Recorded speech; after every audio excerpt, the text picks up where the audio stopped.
My name is David Platt, and I want to share with you just a little bit about a book that God gave me the opportunity to write by His grace. Think about what it means to follow Jesus.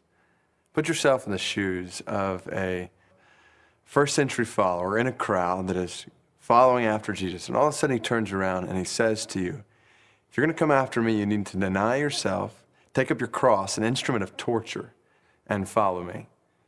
He says things like, if you're going to come after me, you need to hate your mother and father, wife and children, brother and sister. He says things like, anyone who comes after me must give up everything he has.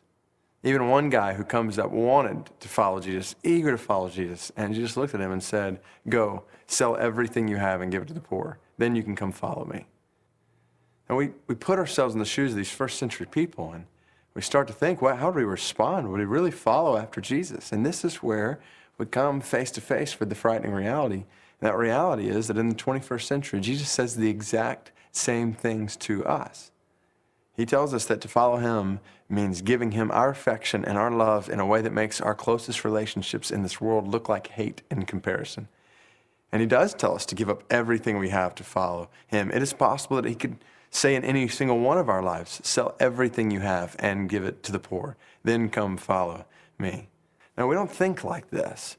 We look at passages like these where Jesus says words like this, and we say, well, what Jesus really meant was, and this is where we need to be really careful, because at this point, we're starting to redefine Christianity according to our preferences and what is comfortable for us. We take the Jesus of the Bible and we twist Him into a Jesus that we're a little more comfortable with, a nice, middle-class American Christian Jesus who looks like us, who thinks like us, who talks like us, who doesn't call us to go to dangerous extremes. He wants us to avoid danger altogether.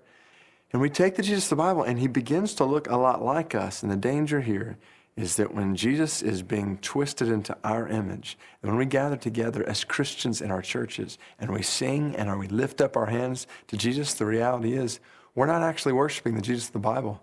Instead, we're worshiping ourselves.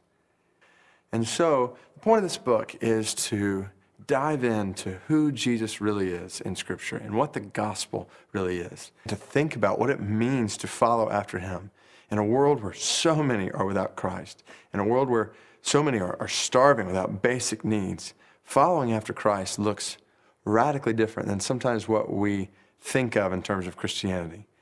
And Christ is more satisfying than anything or everything this world has to put together. And what we find is in following Him for who He is, we realize that we were created for something much greater than a nice middle-class Christian spin on the American dream. Our lives were created to count for His glory among all peoples, and this is where life is truly found.